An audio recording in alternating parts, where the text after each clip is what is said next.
ఆంధ్రప్రదేశ్లో కూటమి ప్రభుత్వం కొలువుదీరి అక్షరాల ఏడాది కావస్తోంది. ఈ ఏడాది పాలనతో ఇప్పుడు ఆంధ్రప్రదేశ్ రాష్ట్రం అభివృద్ధి బాటలో దూసుకు వెళ్తూ ఉంది. ఎన్నో కార్పొరేట్ కంపెనీలు కూడా ఆంధ్రప్రదేశ్లో పెట్టుబడులు పెట్టేందుకు సిద్ధమవుతూ ఉన్నాయి. ఆంధ్రప్రదేశ్ ప్రభుత్వంతో కొన్ని కార్పొరేట్ కంపెనీలు కూడా ఎంఓయూ కుదుర్చుకుంటూ ఉన్నాయి. ఇప్పటికే 8 లక్షల కోట్లకు పైగా ఆంధ్రప్రదేశ్కి పెట్టుబడులు వచ్చినట్టుగా కొన్ని లెక్కలు చెప్తున్నటువంటి నేపథ్యంలో ఇప్పుడు రిలయన్స్ సంస్థ కూడా ఆంధ్రప్రదేశ్లో భారీగా పెట్టుబడులు పెట్టబోతుంది అన్నట్లుగా కొన్ని వార్తలు వస్తున్న నేపథ్యంలో ఎంత పెద్ద మొత్తంలో ఆంధ్రప్రదేశ్లో రిలయన్స్ సంస్థ పెట్టుబడులు పెట్టబోతుంది, దాని ద్వారా ఎంతమందికి ఉపాధి దక్కబోతుంది అనేది పూర్తి స్థాయిలో విశ్లేషణ చేసుకుందాం. ప్రస్తుతం మనతో పాటున్నారు ప్రముఖ రాజకీయ విశ్లేషకులు, ప్రముఖ సీనియర్ జర్నలిస్ట్ డివిఎస్ గారు. సార్తో మాట్లాడదాం. సార్ నమస్తే. సార్ నమస్తే.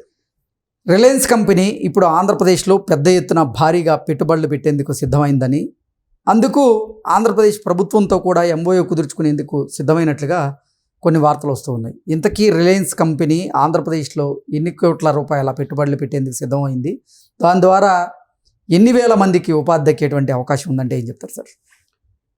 ఇవాళ రిలయన్స్ ఆంధ్రప్రదేశ్లో మనం చూసాం ఏంటి, దగ్గర దగ్గర బీసీజీ అవేంటి కంప్రెస్డ్ బయోగ్యాస్ ప్లాంట్స్ ఒక 500 పెడతాం. ఆల్రెడీ కొన్ని ఓపెనింగ్ కూడా జరిగాయి. ప్రకాశం జిల్లాలో కంప్రెస్డ్ బయోగ్యాస్ ప్లాంట్ని లోకేష్ కూడా మొన్న వెళ్ళి ప్రారంభించాడు. అంటే ఇవాళ 63,000 కోట్లు ఇది కంప్రెస్డ్ బయోగ్యాస్ ప్లాంట్స్ ద్వారా మరి పెడుతున్నారు. దగ్గర దగ్గర ఒక 50-60 వేల మందికి అందులో ఉపాధి. అంటే ఆంధ్రప్రదేశ్ పైన ఇవాళ రిలయన్స్ ఏ విధంగా ఈ ప్రభుత్వం ఏర్పడిన వెంటనే మరి స్పీడప్ చేస్తుంది. గతంలో జగన్మోహన్ రెడ్డి వల్ల కాలేదు. గతంలో అంతకుముందు చంద్రబాబు రిలయన్స్ని తీసుకొచ్చి అక్కడ తిరుపతిలో, అక్కడ చిత్తూరు జిల్లాలో అక్కడ ప్లాంట్లు పెట్టాలనుకున్నవి కూడా వాళ్ళు ఆగిపోయిన పరిస్థితి.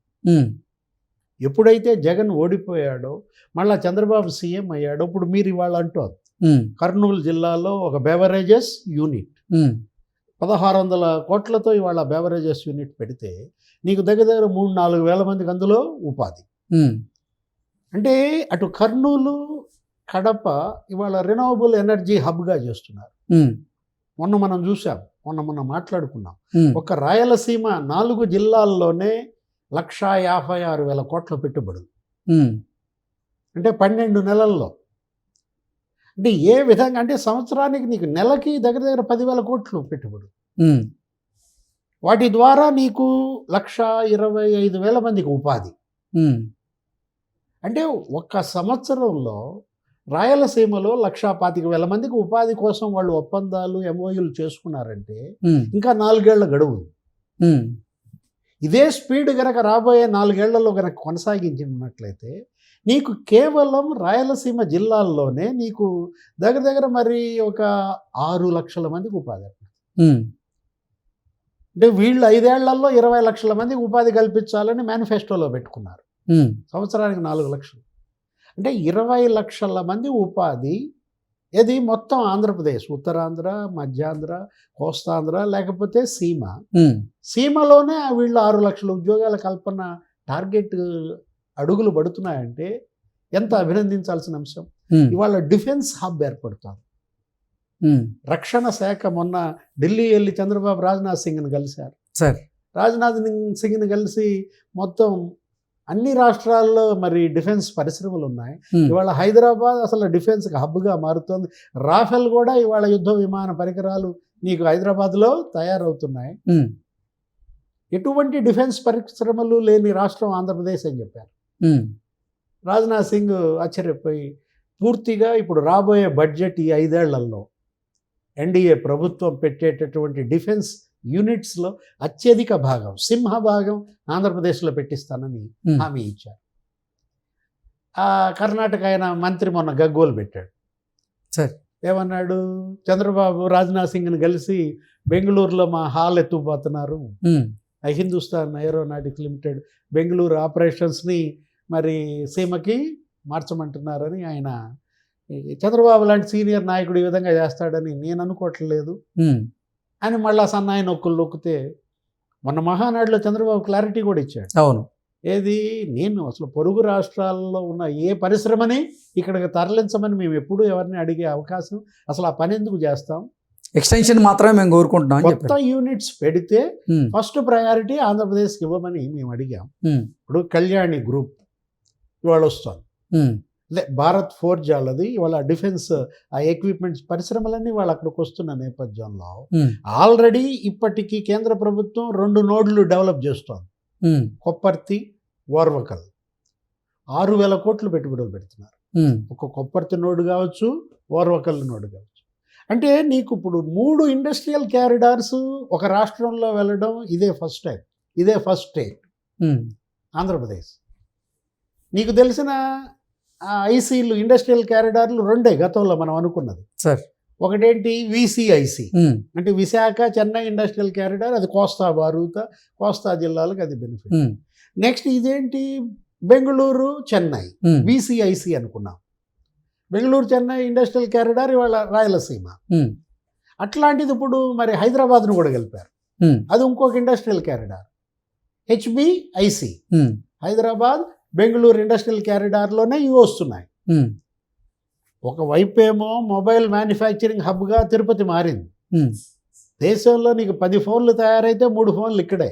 ఉమ్, ఇప్పుడు ఫాక్స్కాన్, ఇప్పుడు దానికి అసలు గతంలో జగన్మోహన్ రెడ్డి హయాంలో వాళ్ళు ఎక్స్టెన్షన్ వేరే రాష్ట్రానికి పోదాం అనుకున్నారు. ఉమ్, రేవంత్ రెడ్డి కూడా పోయి గెలిచాడు ఢిల్లీలో ఫాక్స్కాన్ చైర్మన్. కానీ మరి ఫాక్స్కాన్ ఎక్స్టెన్షన్ కూడా ఇవాళ ఇక్కడ పెడతా ఉంటున్నారు. ఉమ్, ఏ విధంగా జగన్మోహన్ రెడ్డి తరిమేసినటువంటి ఫ్యాక్టరీలన్నీ మళ్ళీ ఆంధ్రప్రదేశ్కి లాక్కొచ్చే ప్రయత్నం. ఉమ్, ఇప్పటికీ కృష్ణ ఈ 12 నెలల్లో చంద్రబాబు ప్రభుత్వం ఉమ్, నీకు 9.5 లక్షల కోట్ల పెట్టుబడులతో ఎంఓయూలు చేసుకున్నారు. ఉమ్, గూగుల్ క్లౌడ్ ఇక్కడ పెడుతోంది, అమరావతిలో పెడుతున్నారు.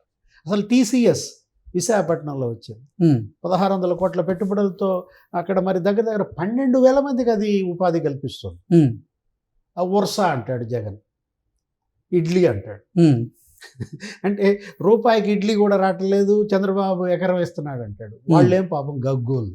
ఉమ్, ఎవరు? ఆ వర్సా వాళ్ళు. మేము ఎకరం 50 లక్షలకి 56 ఎకరాలు కొన్నామండి. ఉమ్, ఎకరం ₹1,00,00,000కి 3.5 ఎకరాలు కొన్నాం. ఉమ్, ఈ ఇడ్లీ గోలేంటి?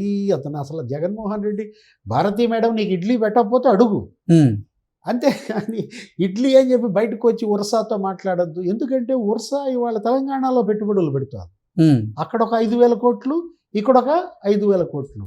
ఉమ్, అక్కడెవరు ఇలాంటి మాటలు మాట్లాడతలేదు. ఇప్పుడు జగన్ను చూసి కొద్దిగా కేటీఆర్ ఏదో ఒక మాట అన్నట్టున్నాడు. ఉమ్, ఏపీలో ఉర్సా గగ్గోలు పడుతోంది కాబట్టి ఇతను ఇక్కడ కూడా ఏదో మాటలు మాట్లాడాడు.